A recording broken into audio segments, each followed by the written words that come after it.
Hello? Hi, is Lisa in? This is she. Can you hold on one second? Sure, Get Lisa. off the other line. No problem. Good, how are you? Good, thanks a lot for taking the time to speak with me. Sure, can you tell me a little bit more about Insight Connection? Oh, absolutely. It's actually a publication that is specifically targeted to musicians, both amateur and professional musicians. And, you know, we run the gamut from anything on trying to get into the business, how to be an independent artist, you know, working with labels. But we also, you know, appeal to the fan as well. Good. So it really runs the gamut. Good, I just wanted to make sure I knew what No. we were doing. Oh, no problem. My column specifically in the magazine is Women in Business, Okay, great. in the music business. So, you know, I'm going to ask you just a couple of questions. Okay. Now, congratulations on this wonderful album. Thank you. And I know it's been a while since you've released anything. Yes, it has. But I'm sure time has flown by.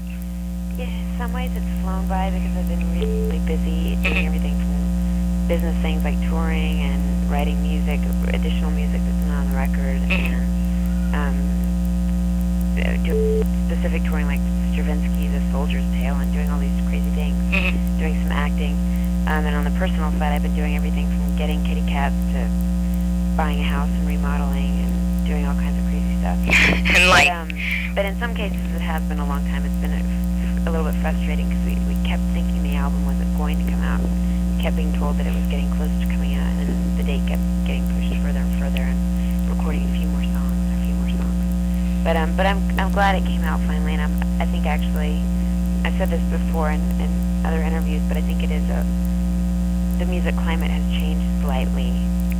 well, that was my, think. you know, that's, I don't know if this is the same question, because I say your career, you know, has spawned, how many years have you been doing this now?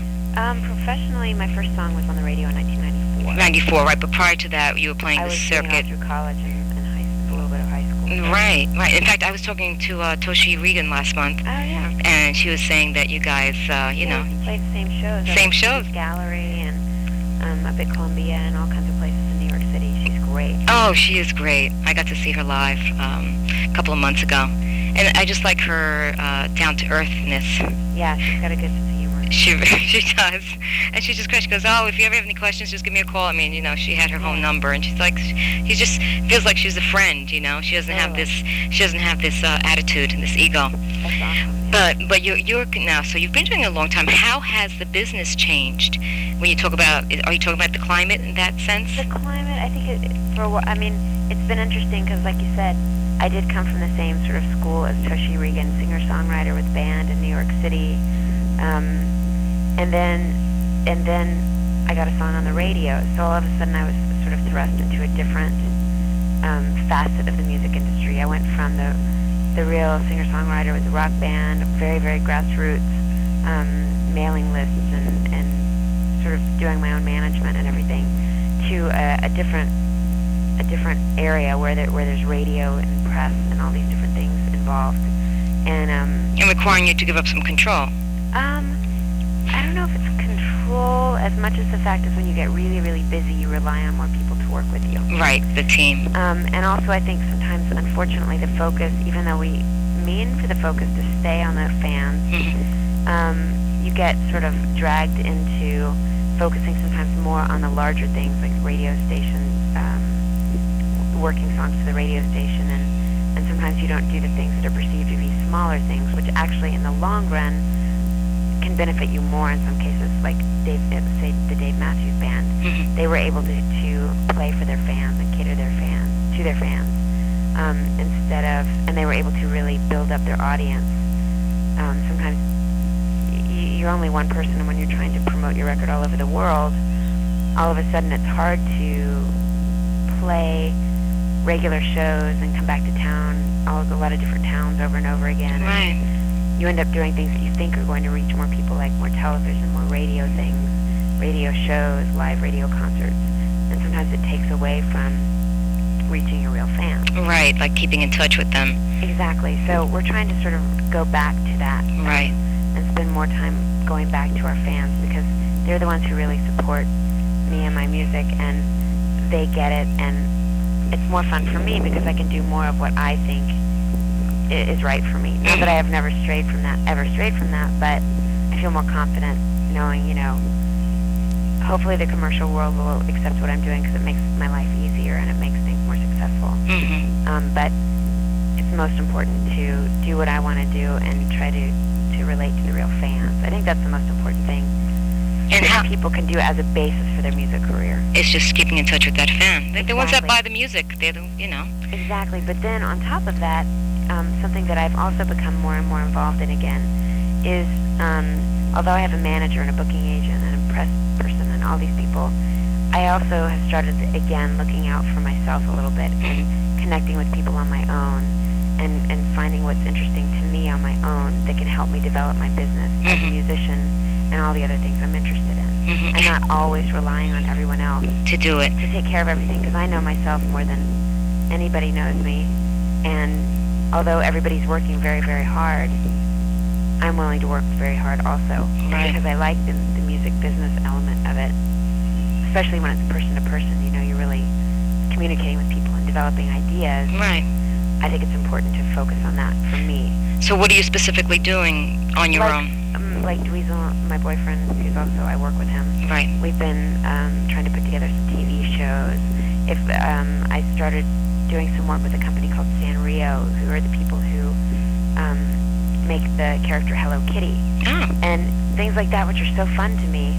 It's fun to work with them, to have things to give away to the fans, to do articles with them on their website. And it turns out they have 1 million hits a month on their website. Wow. There is a way to combine what you love with what can be successful, and connect with your fans, but taking advantage of the business aspect of things and the fact that some businesses do reach out to a lot more people than you could reach out to. Well, it's interesting that you said how to keep your business growing, and this is your business. Yeah. How does that affect you creatively? Where you get involved in the business aspect, touring, doing interviews, and how does, Well, this is what I realized when I was trying to step away from it and let other people completely take care of it all the time.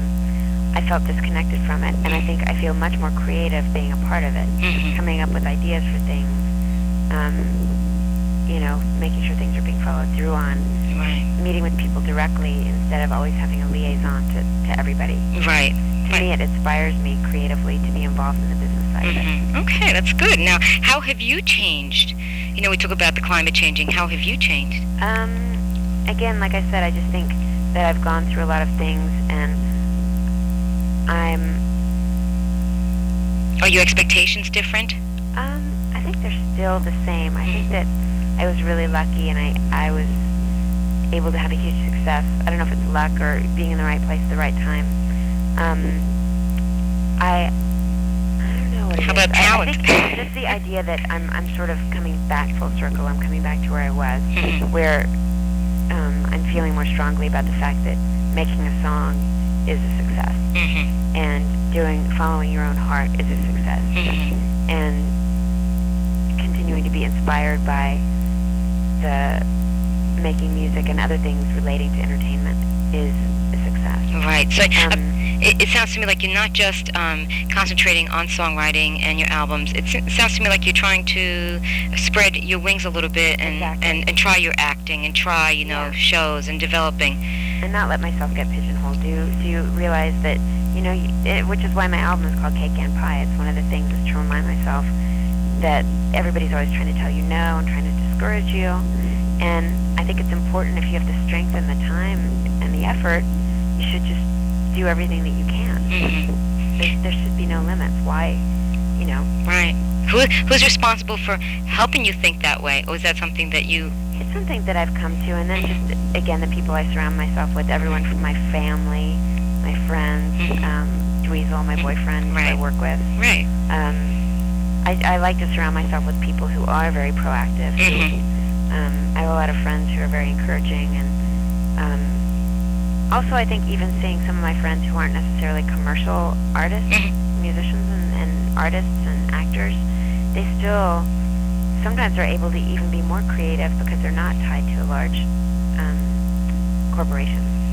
And so I realized, wow, I have the networking and the ability to reach out to so many people through being associated with a record company. And that's true. And working with people on a very high level. And yet, I should also take advantage of the fact that what I do is unique from what other people might do, and then I should try to explore my creativity instead of sticking to the rules, because I think when you stick to the rules, you don't always grow. Mm-hmm. That's a good point. That's a really good point. And it sounds like you're growing in the right direction. Yeah, because having commercial success and having a record deal and all that doesn't necessarily make you successful. It's more about how you feel, and if you're making things that you're proud of, and if you feel like you're growing or getting better at what you do, then that's what's important. That's true. And now, there was a quote in this particular bio that I was reading that says that you were questioning yourself during the making of this album because you felt it took too long to record. You were wondering, is this the place that I need to be at? Yeah. Was it a time of introspection for you? It was, I think, especially because here I was making song after song, and I was so excited to make the music. It was fun to record the music. It was really satisfying to write the music and record the music, and everything was going so smoothly in terms of the creative process, which is so easy. And then even on the more sort of superficial level, things like the style, the things that I like to wear. I've been working with a company that helps me make, I design clothes with a company called Loeb. And how do you spell that? We make clothes, D-E, capital L-U-I. Okay. And we make clothes together, and everything was coming together, the style, the music, it was so creative, and yet the record company wasn't always responding. And so it was this really frustrating and bizarre thing. It was like a mystery. Nobody knew the answer. Nobody knew exactly what was going on. And yet for me, it was one of the most creative periods of my life. Right. Where not only was it creative, but we would play the music as we would record it for friends or people we knew at the gym, or people completely not related to the music business. And they were so excited about the record and couldn't wait for it to come out. And yet the people who were in charge of putting it out weren't completely interested. Right. And I think part of that had to do with, you look on TV, you look at magazines, and it's like, well, I don't have fake boobs, I don't have, I'm going to continue to eat, I'm going to be like a human being body. Right, you're not bearing your belly button. Exactly, like I'm going to be who I am, and it was just... You haven't changed. The first time it was really settling in that, maybe there is like sort of an unsaid click in the music industry. Maybe there are things going on that I have no idea, and just because you work hard and make things that you're proud of and have a good work ethic, it doesn't mean you're going to be successful. And that was very sad to think of, because that's not what you learn when you're growing up. Right, that's true. And is that what, going through that, did it make you then realize that I have to go into other areas? Well, it made me remember, wow, there's all these other things that I've been meaning to do. Let's do it. Let's do it now. Let's make it happen. Why should we have to always be waiting for other people? Why can't we just, explore all these different options? Right. And also it, in terms of music, it made me, again, come full circle and realize when I would go play shows for people, maybe the record company in that form wasn't ready to put the record out at the time. People were ready to hear the songs. Right. And so it was important to try to focus on that element and how it did connect, rather than focus on how it wasn't working. Right. Now, the record company, so basically, when did you think this was going to come out? Well, the first time I thought it was going to come out was in early 2000. Okay.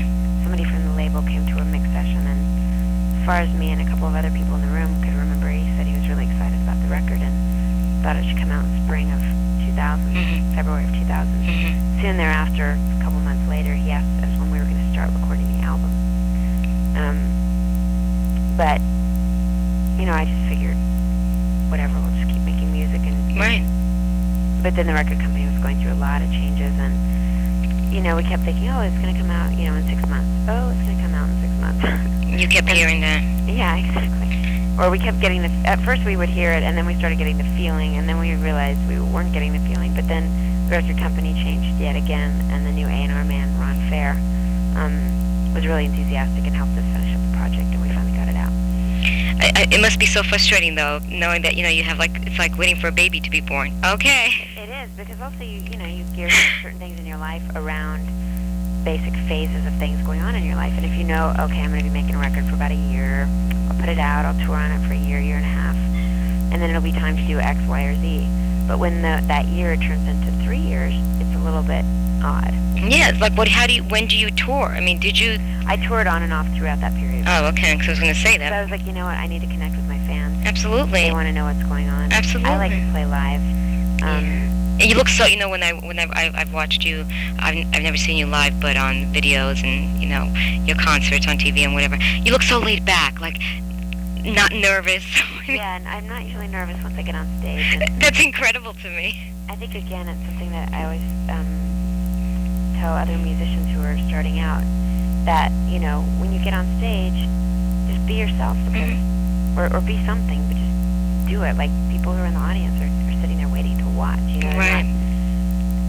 There's no reason to be nervous, and I have the most fun when I am relaxed and able to relate to the audience. Right. Now, as I was reading the bio, I was learning that you used other songwriters. Yeah, I started working with some other writers. Yeah. Now, what was that experience like? It was really great. Normally, when you write songs, you're pretty, at least with me, I'm pretty reclusive. I'm in a room. I spend a lot of time by myself in a room. Yeah, I write. I'm a songwriter as well, and that's the way I like to work. And I always wonder, to work with other people, I don't know, I might get a little defensive. Well, that's the thing. Luckily, I was able to write with people who had a lot of experience and who I related to really well. And instead of it being invasive and feeling like, oh, I wasn't doing enough or I wasn't getting my message across or whatever, it was actually fun and much more quick of a process. And it was interesting to see how other people do that job. I learned a little bit how to take myself less seriously, because it was like, we're writing together, everybody's ideas are important, let's figure out how to make a song, instead of like, well, I wrote this and I wrote that. And, it was less, it was just more creative. It was a fun process. It must have been fun, because on the other hand, you're engaging with other people, the person has other experiences, Exactly. And the give and take. And every once in a while it's complicated, but like life, there's another day, there'll be another song. Right. Now, would you do it again? Would you be open to using... I would. I definitely want to continue to work on my own, because I feel like there is a slightly different element of the writing. It's maybe more mysterious, maybe more personal. I don't know if that's that makes the same sense. word. But I did learn so much about being more clear in my lyric writing that it's fun. And also, if I need to write something quickly, sometimes I get too picky when I'm writing my own music. And when I'm working with other people, you say, oh yeah, that's a great idea, or, let's use that, and you quickly get affirmation or editing from each other. You get feedback quickly. Either it works or it doesn't work. Yeah, and sometimes you go on and on and on when you're writing by yourself. Right. You don't know when to stop yourself. At one point, you have to let it go, no matter what. Now, this being an A&M debut, what labels were you on before? I was on Geffen. Geffen, okay. And Interscope acquired Geffen and A&M. Okay. I moved from Geffen to the Interscope label. Oh, okay. One building.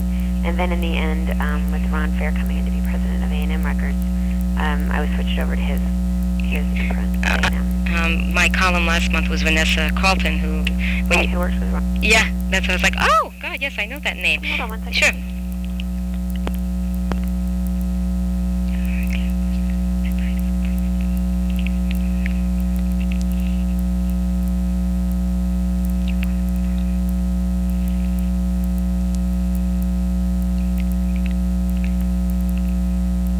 Hello, is that your next interview? You know what, that is my next interview. Okay, one last question. Okay. Quick, I know I'm looking at the clock. I'm like, I have 2 minutes. Best advice that you can give to somebody who's starting out? To really learn your craft and get experience. If you're a songwriter, if you want to be a songwriter, write a lot of songs. Work with other people, listen to other people's songwriting. If you're a guitar player, really learn how to play guitar. Do what you do, and then try to establish some kind of a networking base. If you're a performer, try to find out who your fans are so that you can communicate to them when you're playing. If you're a guitar player, try to meet a lot of different people in bands and singers and songwriters you can work with. And get to know as much as you can about your business also. It's a business. What's your favorite, what guitars are you using currently now? Taylor guitars, acoustic guitars. Oh, Taylor. Nice guitars. And then electrics, I use PV amplifiers. I use Music Man guitars. Okay. I use old Gibson guitars. Okay, guitars. All right, good. Make sure Taylor's my main acoustic. Taylor's, I'll make sure I'll mention that as well. Well, thank you, Lisa, for spending time with me. I wish we had more time. And if people want to know more, you can write in the article. They can look up anything at lisaloeb.com. All right, very good. Thank you. Thanks, you're a sweetie. Thanks, Okay, bye-bye. bye-bye.